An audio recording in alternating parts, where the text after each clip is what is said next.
Hi guys, it is Lord Revan here. I've had a lot of requests from players from my games as well as other chapters as far as how you turn a graphite golf club into a high-speed boffer. I've already done a little work on the shaft. Basically, you want to get a golf shaft that says, let's see if I can zoom in there, low torque. Usually if this is low torque, it will be graphite. But if you're lucky, it will also say graphite, such as there. Now this was a smaller one, so I kind of trimmed it down, of course. I'm going to remove the tip. You're going to do that either with a hacksaw or with a PVC pipe cutter. But not the one that clamps down, the one that circles around it. Over here at the end, there is also going to be a the grip part. This part is optional. Sometimes I leave it on. If it's too big of a bulge at the end, then I will cut it down because you do have to wrap it in foam. And on the bottoms here, as well as here, I wrap in a very light layer of aluminum tape. The reason why I do this is because it'll prevent splintering of the graphite, especially towards the top where we had to cut it. Next up, we are going to need some athletic tape. You can use pretty much any type for this. We're basically just going to use this for a temporary permanent to cover the aluminum tape. We're also going to need a blade, box cutter, so forth, in order to make it fit more smoothly. I'll go ahead and I'll zoom to that after I get it done. Okay, so pretty much fully wrapped, it should look like this. The reason why you do this is because the type of adhesive we will be using, which is DAP, it can bond to metal, but I find that if you put a light layer or two of this cloth tape over the tip, the adhesive adheres to this first, and then it just strengthens it overall. Instead of it trying to adhere to the metal directly, it just gives it an extra layer of protection. And I would repeat this process for the bottom, which I'll go ahead and do. Okay, now that we're done prepping the shaft for the most part, we're going to move on to the next step. The next step is going to be widening the core. Golf shaft kind of tapers up and down, and that isn't something you want, because if you put it into your tube, there we go, prematurely, there is a lot of wiggle room there. You don't want that wiggle because, one, it sounds unsafe, and it will destroy your foam terribly. So, what we're going to go ahead and work with is 2 pennies, one for the top, one for the bottom, and craft foam. Now this is where this build is going to deviate slightly because it varies depending on how long or short ultralight graphite weapon. This same method can also be used for fiberglass cores as well. However, once again, in that case you wouldn't need to cut the additional sizes. You would probably just stick with the one sheet. This is 8.5 by 10, I'm sorry, 8.5 by 12, so that's perfect. I have another piece cut here at 8.5 by 9.5 and 8.5 by 7. So basically we're going to be wrapping this around the core to kind of widen it up, and I'll show you what I mean right now.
Once you're done, the core should end up looking like this. pretty much more or less leveled the entire way down. So now we just need to take care of the tip. This is the area that most people forget about. Very important, because while we did use it to measure, we're also going to affix the penny here. That's going to make sure that nothing goes through in the event of stabs.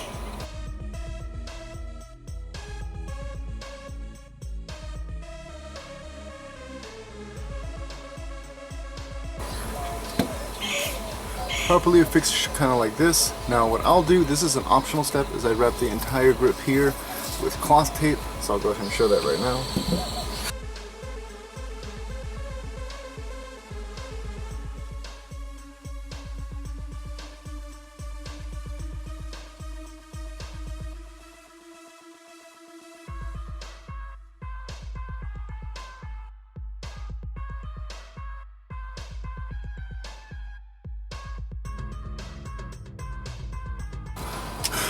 And here's how it'll look fully done. The reason why I do it this way is this way it helps with the adhesion better, because the cloth tape will help hold the adhesion while we slide the tube on. Alright, now we're going to apply the adhesion to the core itself. You can use spray-on adhesive for this. DAP works really well. However, with most applications of DAP, what you want to do is put it on, wait about 15-20 minutes, and then push the two pieces together. For this, we need the DAP to be a little more liquidy. So as we apply it, we're only going to wait 5, maybe 10 minutes, make sure it's all properly lubricated, and then we're going to slide on.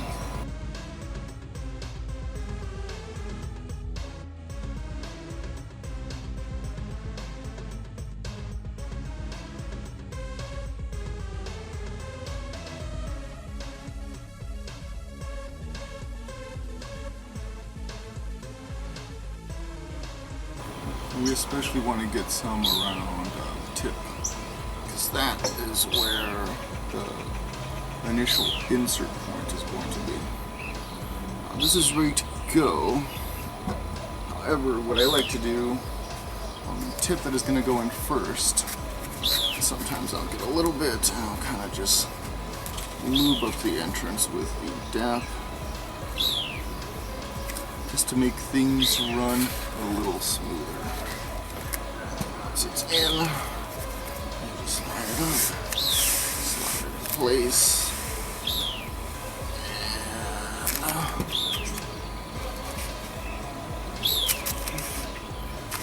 voila.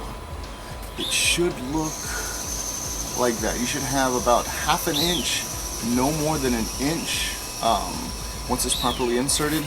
Now, since this DAP is still wet, we're going to go ahead and wait a total of 20 minutes before moving on to the next step.